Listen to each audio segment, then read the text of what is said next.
Hey everyone, I wanted to talk about the cameras I used during my time in Myanmar, which you might also know as Burma. I was there in 2024 to film the work of a humanitarian aid group.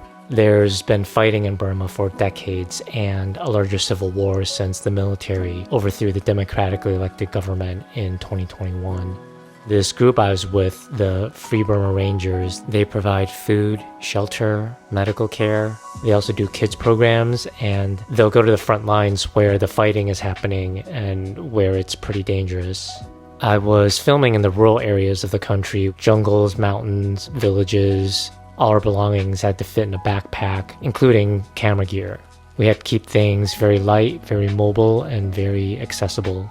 I brought the Sony a7S III with the Tamron 28 to 200mm lens and the DJI Action 4. This is not a sponsored video, I purchased everything myself.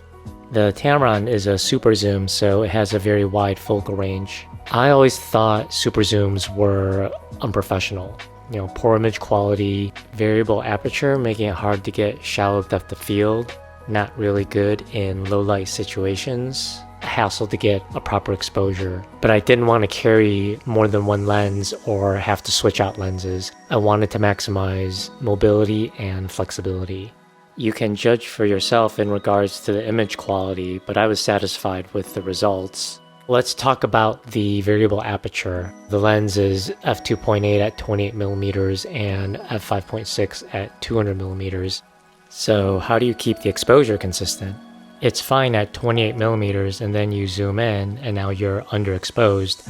Or it's fine at 200mm and you zoom out and now you're overexposed. I could set the f-stop at 5.6 and then it would just stay constant throughout the zoom range, but I liked having f2.8 at 28mm to have that shallower depth of field. I ended up using auto ISO. It definitely wasn't the perfect solution. There were times when the metering was off and I used the exposure compensation dial to adjust. But it worked and was much faster than having to adjust the ISO. There were times I wished the lens went wider than 28mm. That's where the Action 4 comes in. This camera ended up being a lot more useful than I thought it would. It basically acted as my wide-angle lens. I had the field of view at standard D-warp, which is 15mm. I also used the horizon balance mode, which in addition to stabilizing the video, also keeps it level. It does crop in digitally, which puts it at around 17mm, which is still pretty wide. I could have brought a wide-angle lens for the a7S III, but then I'd be switching lenses back and forth. So having this wide angle on a separate camera was very helpful. I also used it like a gimbal and followed people around. The image quality isn't as good as an actual gimbal using my a7S III, but I was happy with the results. It was very straightforward to use. You don't have as many settings to fiddle with, and everything's in focus unless you get really close to your subject. The minimum focusing distance is about 15.5 inches. This let me concentrate more on framing and walking smoothly. The camera's microphone was also better than I thought it'd be, as long as you're close to your subject, but again, not past the minimum focusing distance. We're walking on a loikal, and we're the last ones out right now. We have a casualty collection point set up in case someone gets hurt doing this, but so far Burma Army hasn't discovered we've completely gone. I also brought a small tripod that had a detachable center column, which I would attach to the action camera, and that gave me these crane and drone-like shots, which again aren't as good as the real thing, but they gave me shots that I wouldn't have been able to get otherwise. At one point we visited a resistance group at a house they had taken over. Dave Eubank, who heads the Free Burma Rangers, had just finished meeting with one of the commanders, and we can hear artillery in the background. So I decided to use the pre-record feature on this camera, which lets you capture a set number of seconds before you hit the record button. Here's one moment I was able to capture.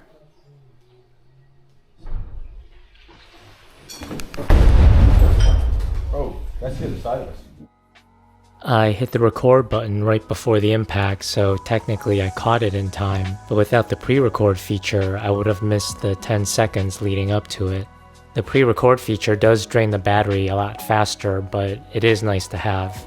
I was happy with the A7S III. It was hot and humid most of the time, so I was concerned about overheating. And the camera did get warm, but it never shut off and I never saw a temperature warning. I had the temperature setting at high, and this was recording at XAVC HS at 24 or 60 frames per second. And I was recording to both card slots at the same time. I did record at a lower bit rate of 50 megabits at 24 FPS and 100 megabits at 60 FPS. Maybe that helped. I simplified my whole setup, which took some getting used to. My friend Matt, who had filmed there many times, recommended I keep my setup as simple as possible. This included not using an external monitor. It might not seem like much, but it makes a difference when you're carrying your gear for long periods of time. I also didn't have easy access to electricity and didn't want another item I had to charge. I'm sure there are people out there who would be fine managing a bigger, heavier setup.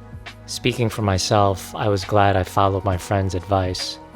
But I was very used to using an external monitor. I thought all my shots were going to be out of focus or exposed incorrectly. And that did happen. But I got used to using the camera screen and it wasn't that bad. I also thought I wouldn't be able to see the screen outside, but using the sunny weather mode worked for the most part, and the viewfinder was there if I needed it. My friend Ale, who I met in Burma, had an even simpler setup. He used a camcorder. I thought, why isn't he using a better camera? The compact all-in-one form factor allowed him to get his camera out and record at a moment's notice. He could also operate it with one hand, which allowed him to get shots that I would have trouble with. It all made me wonder, maybe he's got the better camera. I hope you found this video helpful in some way. I'll leave links in the description to some of the videos I produced and to the Free Burma Rangers if you want to learn more about the work they're doing. Being in Burma was very memorable and very humbling. I met some amazing people who are risking their lives and making the best of a really difficult situation. Even now, as I'm editing this video, Burma's trying to recover from a devastating earthquake. My prayer is that the people of Burma would find peace and freedom someday. Thanks for watching.